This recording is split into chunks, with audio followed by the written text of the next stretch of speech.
Claves de la semana. Seguimiento de noticias internacionales elaborado por CESCE. Saludos, estos son los titulares clave de la semana. La OPEP mantiene el recorte de la producción. En Perú, Adrián Teng sucede a Otárola como primer ministro. El gobierno de China espera alcanzar en 2024 un crecimiento del 5%. Confrontación en el mar del sur de la China entre buques filipinos y chinos. Nos fijamos en el conflicto Israel-Hamás a través de la intención de la comunidad internacional de iniciar esta semana un corredor marítimo para suministrar ayuda humanitaria, mientras se intensifica la tensión en el Mar Rojo. En Egipto se formaliza un acuerdo con el Fondo Monetario Internacional. Y terminamos este recorrido en Europa, concretamente en Portugal, donde la derecha se impone en las elecciones. Comenzamos el repaso de las noticias. Los integrantes de la denominada OPEP ampliada han acordado mantener al menos hasta el 30 de junio el sistema de cuotas acordado a finales de 2023, un pacto que supuso un recorte voluntario de la producción equivalente a 2,2 millones de barriles de crudo al día. Cerca de la mitad del ajuste lo seguirá asumiendo Arabia Saudí, con diferencia el principal exportador de crudo del mundo. Por su parte, Rusia se comprometió a reducir la producción en 500.000 barriles de crudo al día, Irak en 223.000, Emiratos Árabes Unidos en 163.000 y Kuwait en 135.000. Así pues, el cártel continúa con su estrategia de drenar cualquier exceso de oferta para así mantener tensionado el mercado. La Agencia de la Energía de Estados Unidos calcula que si no se producen eventos geopolíticos extraordinarios, la industria del petróleo se situará cerca del equilibrio a lo largo de este año. Si se cumple este escenario, prevén que la cotización oscile en un intervalo similar al del pasado año, entre los 75 y 90 dólares el barril. Nos vamos hasta Perú porque se enfrenta este país a una nueva crisis política desencadenada por la renuncia del primer ministro Alberto Otárola tras ser acusado de favorecer a una expareja con contratos estatales y enfrentar denuncias de acoso sexual. Este escándalo ha sacudido los cimientos del gobierno, ya que Otárola era considerado una figura clave en la administración de Dina Boluarte, lo que supone un serio revés para el Ejecutivo, que ya es muy impopular. La designación de Gustavo Adrián Teng como sucesor de Otárola, un antiguo defensor de políticas represivas contra protestas en su papel como embajador ante la Organización de Estados Americanos, suscita preocupación sobre la continuidad de un enfoque autoritario en lugar de buscar el diálogo y la reconciliación nacional. Además de los dilemas internos en el gobierno de Boluarte, se han destapado conflictos familiares con acusaciones dirigidas hacia su hermano por presunta participación en un complot con el expresidente del país, Martín Vizcarra, para conseguir el cese del ahora ex primer ministro. Todas estas acusaciones ponen en tela de juicio la integridad y estabilidad del liderazgo político en el país. A pesar de las críticas y controversias, Boluarte ha decidido mantener a su gabinete, incluso a ministros que enfrentan cuestionamientos por su desempeño. Esta decisión podría verse como una apuesta por la continuidad y estabilidad en medio de la crisis, aunque también plantea interrogantes sobre la capacidad del gobierno para abordar y resolver sus problemas internos. Seguimos este recorrido informativo en China porque el gobierno de China espera alcanzar en 2024 una expansión del Producto Interior Bruto de alrededor del 5%, según ha anunciado el primer ministro del país, Li Qiang, durante la inauguración el pasado día 5 de marzo de la Asamblea Popular Nacional.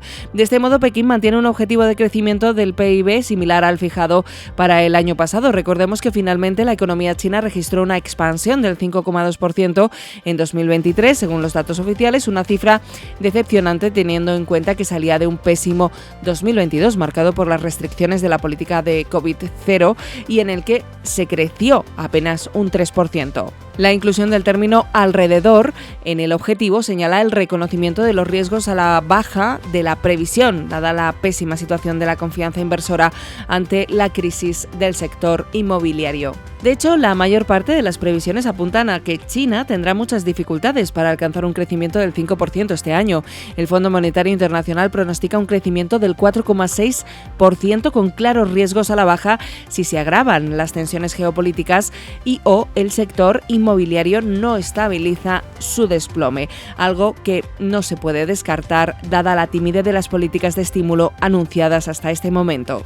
Y nos fijamos en esa confrontación en el Mar del Sur de la China. El presidente Ferdinand Bongbong Marcos afirmó la semana pasada que el enfrentamiento del pasado día 4 de marzo entre buques filipinos y chinos en el Mar del Sur de la China no es motivo para invocar el Tratado de Defensa Mutua con Estados Unidos, aunque añadió que Manila sigue viendo con gran alarma las peligrosas acciones de China contra el personal de la Marina y la Guardia Costera filipinas. Ya se habían producido varios encuentros tensos en los últimos meses dentro de la zona económica exclusiva filipina que China reclama bajo su soberanía, en los que se vieron implicados guardacostas y otros buques de las respectivas partes.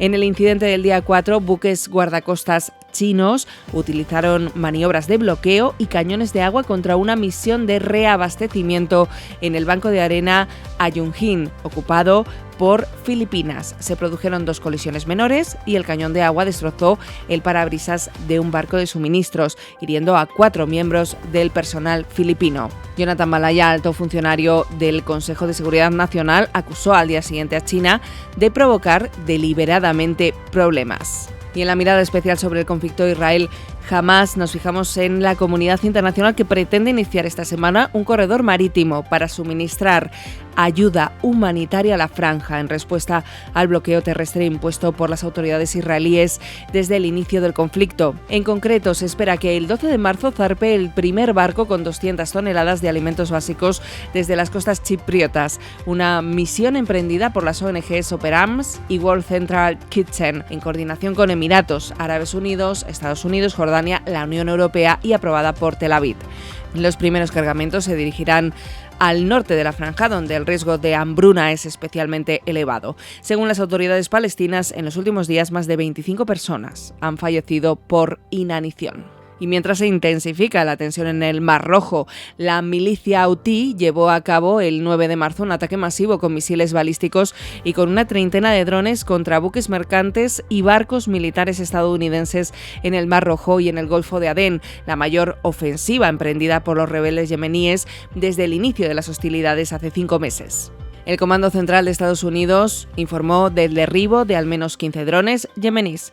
El ataque se produjo unos días después de que se hundiera el primer buque como consecuencia de los daños causados por los proyectiles lanzados por los hutíes. Se teme que el naufragio del Rubimar, cargado con 21.000 toneladas de fertilizantes, provoque severos daños medioambientales. Desde el inicio de las hostilidades, los hutíes han lanzado cerca de un centenar de misiles balísticos contra más de 60 embarcaciones. La milicia aseguró recientemente que las hostilidades en el Mar Rojo continuarán hasta que no cese la campaña militar de Israel en Gaza.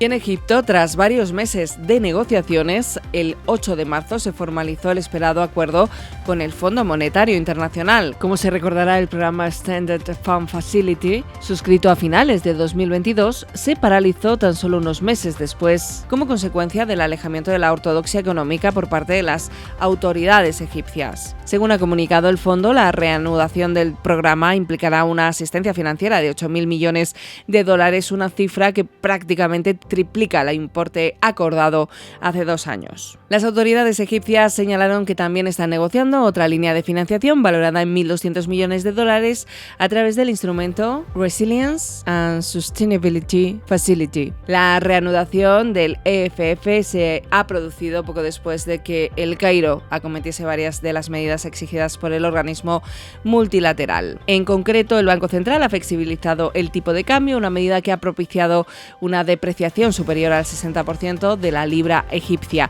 Asimismo, la autoridad monetaria ha endurecido los tipos en 600 puntos básicos hasta el 27,25%, con el objetivo de reducir la inflación y frenar la creciente dolarización de la economía.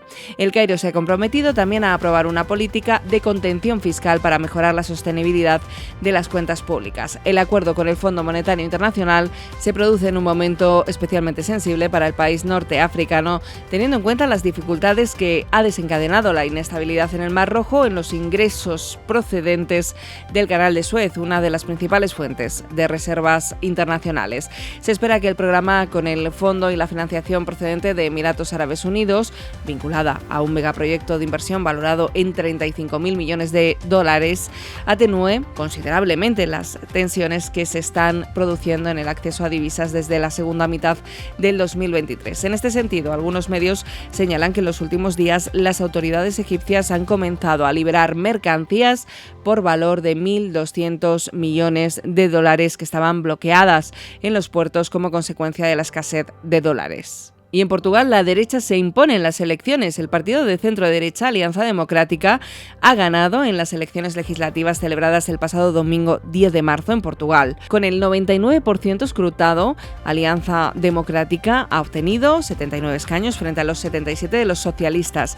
El resultado definitivo se conocerá en los próximos días una vez se haya contabilizado el voto exterior. Sin embargo, el gran triunfador de la noche ha sido el partido ultraderechista Chega, que ha pasado de conseguir el 7% en las elecciones de 2022 a obtener el 18% en estos comicios. No obstante, a la vista de los resultados, cabe señalar que la gobernabilidad del país no está asegurada. Luis Montenegro, el líder de Alianza Democrática, ha asegurado que no va a negociar con la ultraderecha, lo que significa que el Partido Socialista tendría que facilitar la formación de gobierno absteniéndose en la investidura. Los socialistas, liderados por Pedro Nuno de Santos, reconocieron su derrota en las primeras horas del lunes, poniendo fin a 8 años en el poder.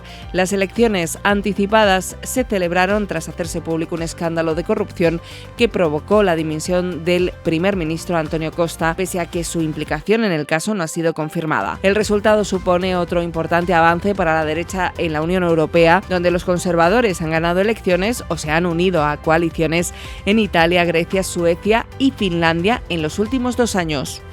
Y hasta aquí nuestro repaso de noticias internacionales. Recuerda que puedes consultar más desde el apartado de comunicación Claves de la Semana en nuestra web ceste.com. Hasta la semana que viene.